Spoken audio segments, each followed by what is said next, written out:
Hi, I'm Dr. P.K. Talwar, cosmetic surgeon, New Delhi, and I'm practicing cosmetic surgery for more than 30 years now. Previously, I was attached to Apollo and Max hospitals, and I'm running my own cosmetic laser surgery center at Greater Kailash Part 1, New Delhi.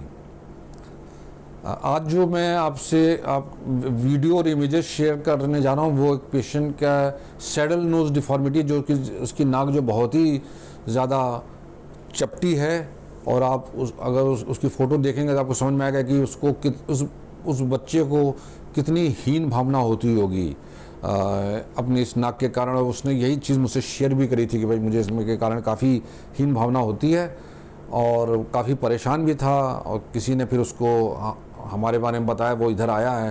तो इसमें हमने उससे discuss किया था कि, और जो मैं शायद आपको भी पहले कई बार बता चुका हूँ कि भाई अगर हमें नाक को उठाना है तो कोई ऐसी चीज़ डालनी पड़ती है जिससे कि नाक उठ जाए, चाहे वो इम्प्लांट हो या कार्टिलेज हो या बोन हो। तो हमने जब उसके साथ डिस्कस किया तो उसने जो चूज़ किया था, उसने कहा था कि आप कान से ले लीजिए, यहाँ चेस्ट से मत लीजिए, चेस्ट में मैं स्कार नहीं चाहता हूँ। तो हमने जो कान का जो ईयर कार्टिलेज है वो हमने उसको लिया है, और ईयर कार्टिलेज को निकाला है उसमें से फिर हमने पीसेस बनाए हैं, और उन पीसेस को हमने यहाँ पे जो डॉर्सम है ऊपर का हिस्सा उसको डाला है और उसकी नाक को पूरा उठा दिया है। अगर आप जैसे कि वीडियो में भी आप देखेंगे कि वो उसका चेहरा का, या उसका, मैं यही कहूँगा चेहरे का कायाकल्प हो गया एक तरह से, और जो नाक है उसकी शेप बहुत अच्छी आ गई है। और जो सबसे इम्पॉर्टेंट बात है, जो लोग डरते हैं कई बार कि जी कान से आप लोगे हमारा कान ख़राब हो जाएगा, तो आप इसमें अप्रिशिएट करेंगे इस वीडियो में, फोटोज़ में, कि कान की शेप में कोई फ़र्क नहीं पड़ता है।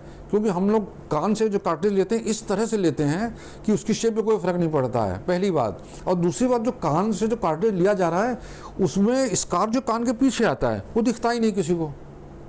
अब कई लड़कियों को भाई ये हो सकता है कि अगर कोई लड़की कराए तो वही मुझे चेस्ट पे नहीं चाहिए, स्कार नहीं चाहिए, लेकिन कान के पीछे से हमने जो लिया वो पता ही चलता है। और ये सब चीज़ें जो है ये हमने वीडियो में दिखाने की कोशिश करी है, और मुझे उम्मीद है कि आप इस वीडियो जब देखेंगे तो आप इन चीज़ों को अप्रिशिएट करेंगे कि ये कि कॉस्मेटिक सर्जरी में किस तरह से हम लोग स्कार्स को छुपाने में कामयाब हो जाते हैं। तो ये डिफॉर्मिटी किसी को पता नहीं चलेगी, किसी को ये भी नहीं पता चलेगा कि उसके कान से कार्टिलेज लिया गया है, और जब हमने यहाँ से उठाया है तो आप देखेंगे इसकी पूरी पर्सनैलिटी बदल गई ऑन ऑपरेशन टेबल।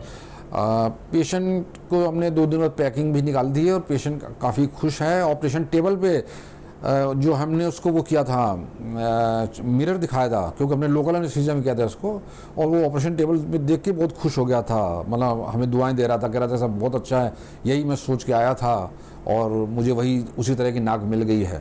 तो नेचुरली जो एक सर्जन का सबसे बड़े जो धन होता है वो यही होता है कि उसका जो पेशेंट है वो सेटिस्फाइड है कि नहीं है। तो आप लोगों की संतुष्टि ही हमारा सबसे बड़ा धन होता है। और उस दिन भी मैं काफ़ी अपने आप को धनी महसूस कर रहा था जब उसने हमें इतनी सारी दुआएं दी और कहने लगा कि भाई मेरा नाक बहुत अच्छा हो गया, मेरी ज़िंदगी को आपने परिवर्तित कर दिया है। और अभी 2 दिन पहले हमने उसका पैक निकाला है, अब टेप निकालेंगे तो बाद में हम इसके जब भी वो फॉलोअप के लिए आएगा उसके बाद हम वो भी शेयर करेंगे। लेकिन ऑपरेशन टेबल पे ही आप देख के समझ जाएंगे कि उसकी लुक्स में और उसकी पर्सनैलिटी में कितना फ़र्क पड़ गया है। अगर नाक की जो सर्जरी है, कॉस्मेटिक सर्जरी, राइनोप्लास्टी, इससे रिलेटेड आपके मन में कोई भी प्रश्न हो तो आप हमें वो प्रश्न भेजने में किसी भी तरह का संकोच न करें। जहाँ तक मेरा सवाल है और मेरी टीम का सवाल है, हमें बहुत खुशी होती है, हमेशा खुशी होती है आपके किसी भी प्रश्न का उत्तर देने में, आपकी किसी भी शंका का समाधान करने में। और अगर आपको वीडियो पसंद आया है तो कृपया इसे लाइक और सब्सक्राइब करना ना भूलें, ताकि भविष्य में भी हम इसी तरह आपके साथ जुड़े रहें और आपके प्रॉब्लम्स का समाधान ढूंढते रहें, और कॉस्मेटिक सर्जरी के बारे में और भी विस्तृत जानकारियाँ देते रहें। Thank you very much.